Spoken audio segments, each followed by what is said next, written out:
Warning: the following video contains spoilers from the Yu-Gi-Oh! Animated series.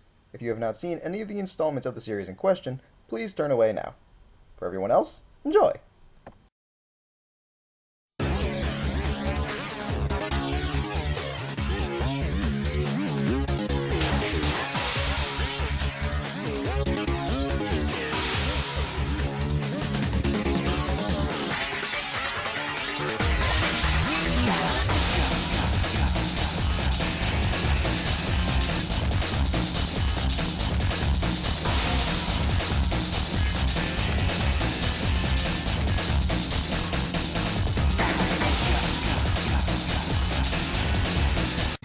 It's time to do.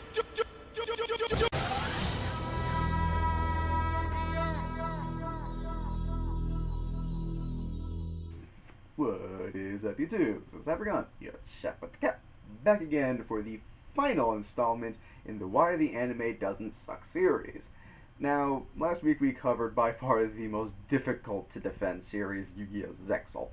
This week we're going to be covering the newest series that is still ongoing, Yu-Gi-Oh! Arc 5, or Arc V if you've never actually heard it said.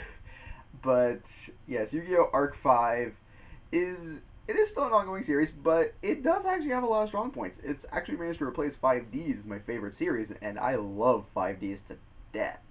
So what is it that makes Arc 5 such a good series, and why have not a lot of people really given it a shot? Well, let's find out. This one is probably the one that upsets me the most, and not even because I feel like it earned a bad rep, but rather because I feel like it just inherited it. There's really nothing wrong with Arc 5, and I can't really think of anyone now who doesn't like it. However, I can think of plenty of people I know who haven't watched it. Why? Because of all the other entries in this list. There's always been one series, at least for people, that has deterred them thinking, oh, okay, Yu-Gi-Oh! Is just going downhill from here, and the anime is sure to follow. Now, I can't necessarily defend the future of the card game. I feel like the current point of the anime is actually by far at its peak.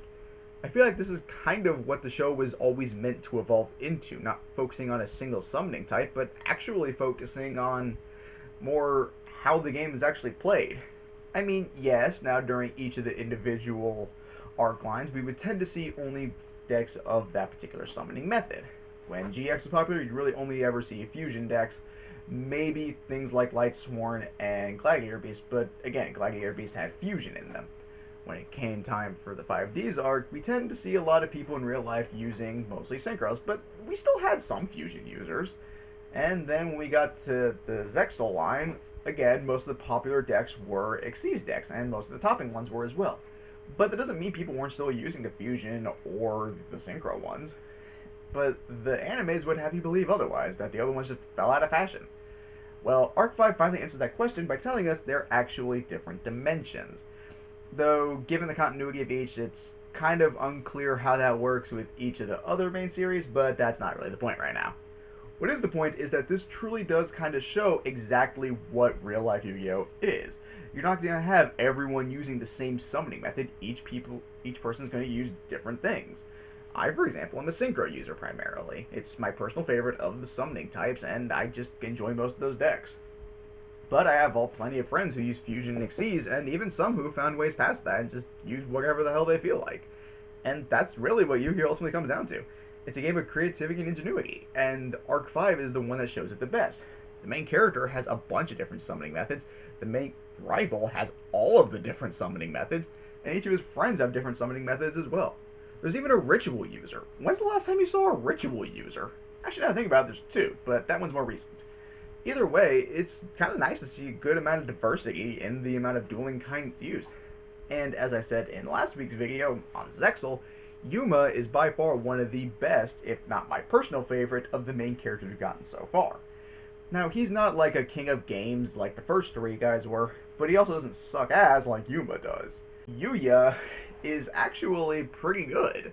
He's got an average record, about 50-50, but it means we get to see him grow. He's about where most duelists tend to be. You can't win them all, but you have a pretty decent record.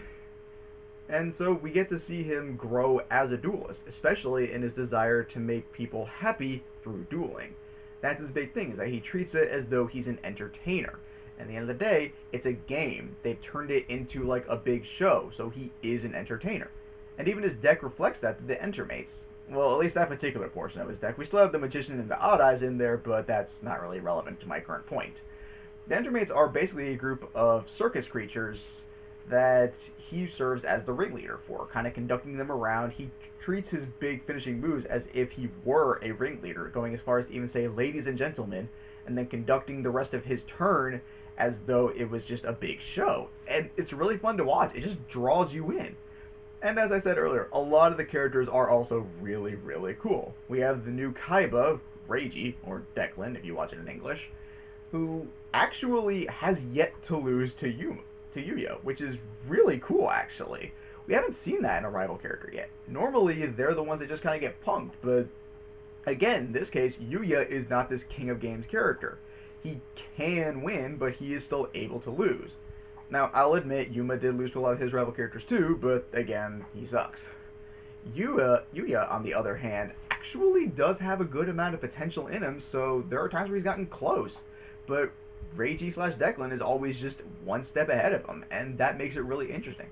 I want to see the moment where he finally beats him. It's going to be intense. I cannot wait for that duel more than you guys ever know. Plus, with the current way they're going, it's actually kind of like a throwback to all the old Yu-Gi-Oh series. Kind of telling us this may potentially be where it all ends, but who knows? We've gotten to see the Synchro Dimension, which we get to revisit some of the old favorites like Jack and Crow, I guess if you liked him. And now we're currently going back through the Xyz Dimension. We've gotten to see Kaito, one of my personal favorite characters from Zexal.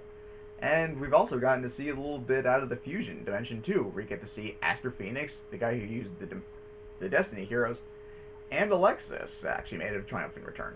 It's all really interesting just to see all these old characters come back into new light with the new story. It's very, very interesting, and it makes me upset that more people haven't seen this series. It's definitely a worthwhile show, and I definitely think you guys should check it out. If you guys liked any of the previous Yu-Gi-Oh series, I promise you, you will find something to love in Arc 5.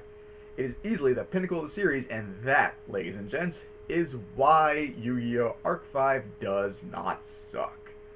So, did I manage to sell you guys on this wondrous piece of Yu-Gi-Oh! Of history? Or did I bonch it up again? Let me know what you guys think down in the comments below. Of course, you can also like my page on Facebook for further updates and to let me know your opinions there. Don't forget to like this video and subscribe to my channel for further content. Until next time, peace.